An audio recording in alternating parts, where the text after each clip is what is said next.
At yun mga kabady, nandito na po tayo sa Highlands at napaganda po talaga ng lugar na ito. Ang dami pong nagbago na. Gawa ng dito po ay hanggang ano na po 10 PM po ang sarado ng Highlands. Bali po ay may mga ano na. May mga ilaw na po dito sa daan sa kalsada kaya napakaganda pong punto dito lalo't gabi. Makikita po yung mga ilaw po dito sa Kalawakan po yan ng Batangas City. Ay napakaganda po dito pagka ano, papaabot kayo ng gabi. At yun po isusubukan ko sa sunod kong punta. Papaabot po ako dito mga kabady ng gabi. Ayan kabady, mga kabady oh. Tanaw dito yung ano, Batangas Bay. Tapos yan. Kita naman yung napakaganda oh. Ito po ay dito sa ano, Barangay Santo Domingo. At ito po isa ko po ng Batangas City. At yun, welcome nga pala po sa channel ko. Tayo po ay ano, akit na po dito sa ano, sa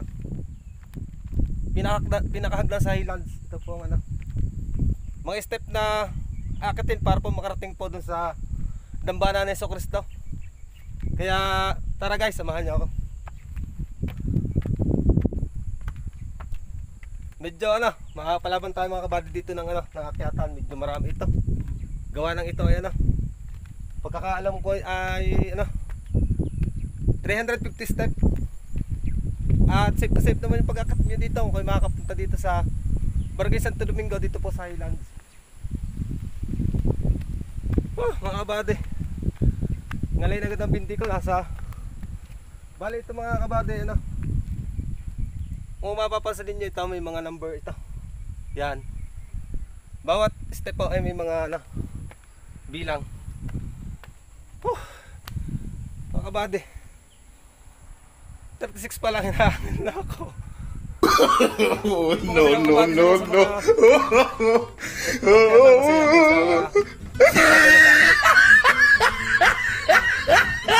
At masasabi ko po talaga na ano, mga kabady, napakalamig ng klima dito kahit mapaumaga man o mapatanghali o hapon ay malamig sa Japo dito ang ano, klima. Diyan mga kabady, yan pa yung akiting ko.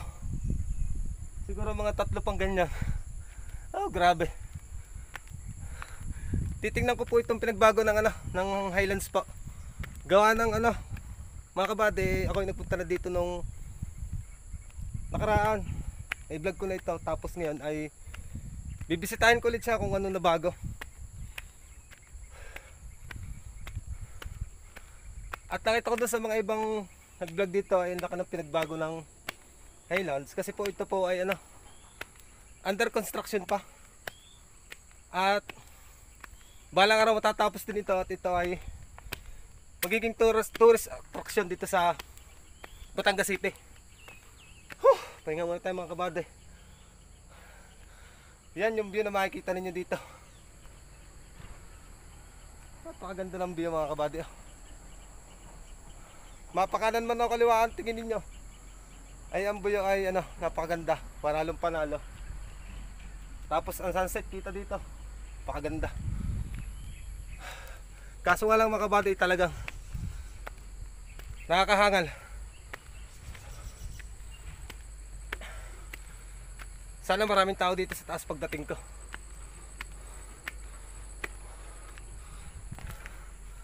Mga kabady, pahinga muna. Hindi na kaya.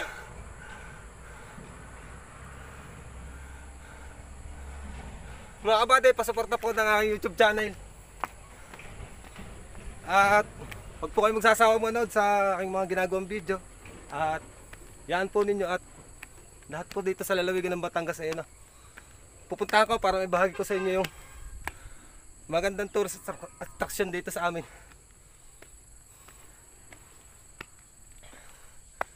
Oh, grabe, ang ganda.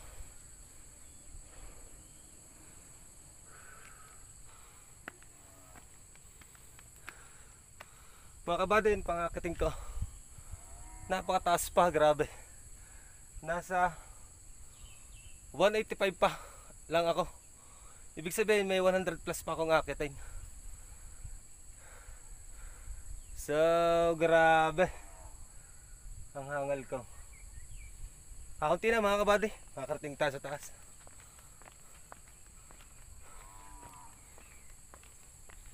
Natatanaw ko na dito yung Dambana ni Hesus Kristo. Ibig sabihin malapit na talaga tayo. At malapit na rin ako maubusan ng lakas sa paglalakad.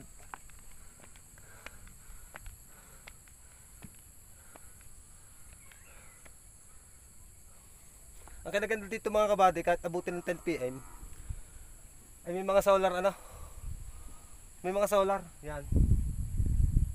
Pinakasarado nito sa gabi ay 10 PM, sarado na ito.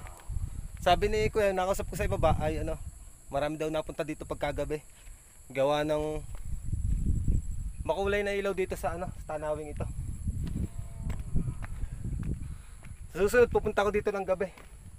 Kaso mga kabady, sabi ko talaga, yung daan papunta dito sa Santo Domingo ay patatarik yung daan, kaya mahirap pagkagabi. Napakadami ng mga solar panel mga kabady. Ang ganda ng lugar na ito. Mga kabady, ang ganda. Napakaganda ng lugar ganda ng lugar dito sa Barangay Santo Domingo. Kita naman ninyo ang view. Mga kabady, tamang pahinga muna mga kabady dito sa tabi nitong hagdan. Medyo hinahangal na kasi ang haba nung pinakahagdan na dinaanan ko. Papakita ko sa inyo mga kabady. Ito yan yung dinaanan ko mga kabady. Hindi biro yung pagpunta dito sa sa Highlands. Bali tayo ay nasa 215 na tayo mga kabady. 215 step. Ibig sabihin kakunti na, 100 plus na lang. Wow, ang ganda mga kabady. Tingnan ninyo. Nung unang punta ko dito mga kabady ay hindi pa okay yung dambana na yan. Ngayon ay okay na yung dambana ni Hesus Kristo. At may pangalan doon. Titingnan ko kung anong nakalagay na pangalan. Excited na ako mga kabady makarating doon sa taas, kung anong makikita pa doon. Tayo ay nasa 255 step. Ibig sabihin malapit na tayo mga kabady.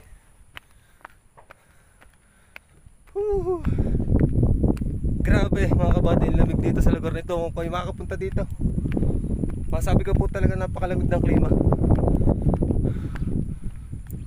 Dati po nung unang punta ko wala pa mga upuan dyan, ngayon po ay meron na. Tapos ito po mga solar panel ito, wala pa po ito dati. Ngayon ay okay na siya.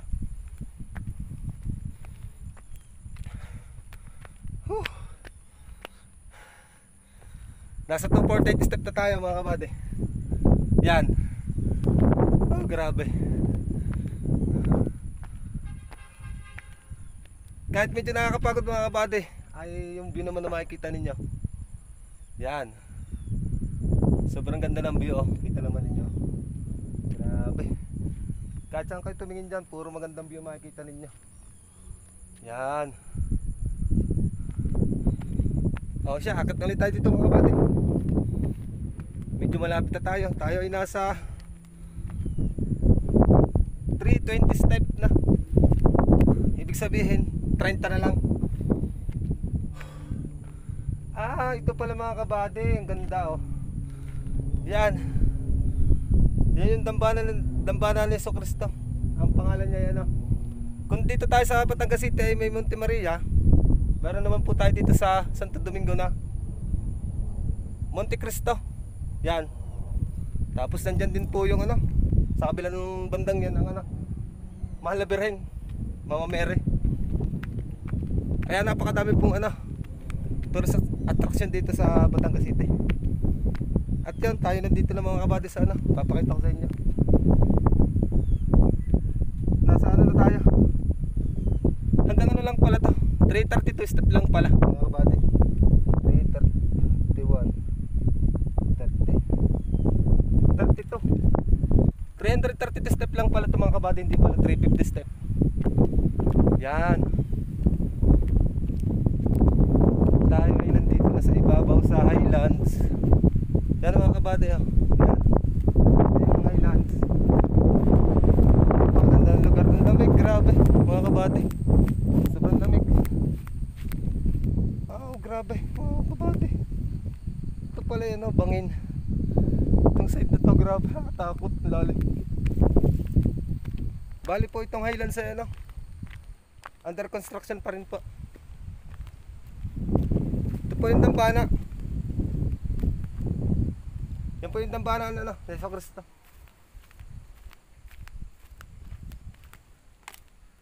Akit tayo dito mga kabady. Yan. Grabe, ang ganda ng lugar na ito. Wow! Mga kabady, ang ganda, grabe. Maya mga kabady, ipapakita ko mismo yung buong video nitong Highlands. Grabe, ang ganda mga kabady. At ang lamig talaga dito mga kabady. Sobrang lamig ng pakiramdam dito. Ang ganda, grabe. Bali ako lang po ang tao dito. Kanina po may tao ay nakalis na po sila. Ay, ito ang dambana, oh, mga kabady. At napakaganda dito ng dito mag-picnic. Magdala ng mga pagkain, kita naman nyo guys, oh. Oh, ang ganda, grabe. Tapos dito, kabilang ito.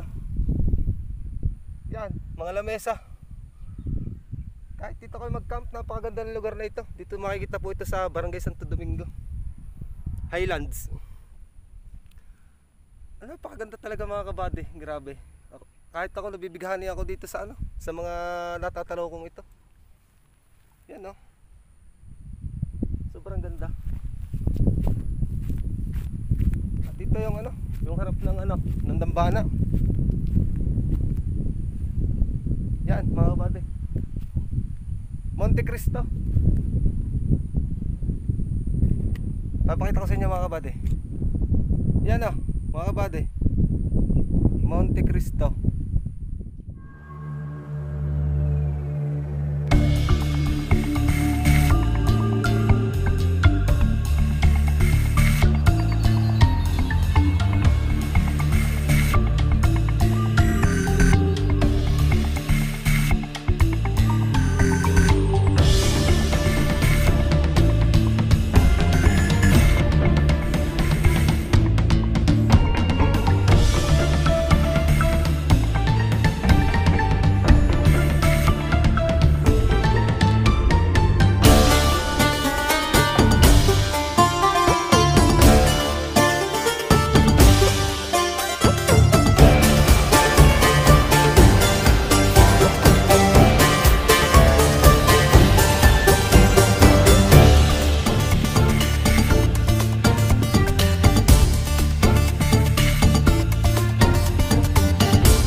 sa Highlands mga kabady, ano, makikita dito ang ano, yung Mount Banoy. Yan mga kabady, Mount Banoy. Oh. Yan oh, Mount Banoy. Yan po ay sa Barangay Talumpok, dito din po sa Batangas City. Tapos yung pong ano, bahay sa ibabaw ng bato, nandyan din po. Yan po ay sa Barangay Talumpok din po. Kaya sabi ko po sa inyo mga kabady, napakarami ditong mga tourist attraction po dito sa amin sa Batangas City. At po lahat ay pupuntahan ko. At yung po yan oh, Taysan Batangas, yung pinatatanong ninyo. Taysan Batangas. At napakaganda po talaga ng lugar na ito. At yung mga kabady, ako yun oh, pauwi na. At medyo hapon na, medyo mahaba pa yung biyahe ko. At shoutout nga pala po sa mga taga Barangay Santo Domingo. Shoutout po sa inyo lahat. At masabi ko po talaga napakaganda po ng lugar ninyo.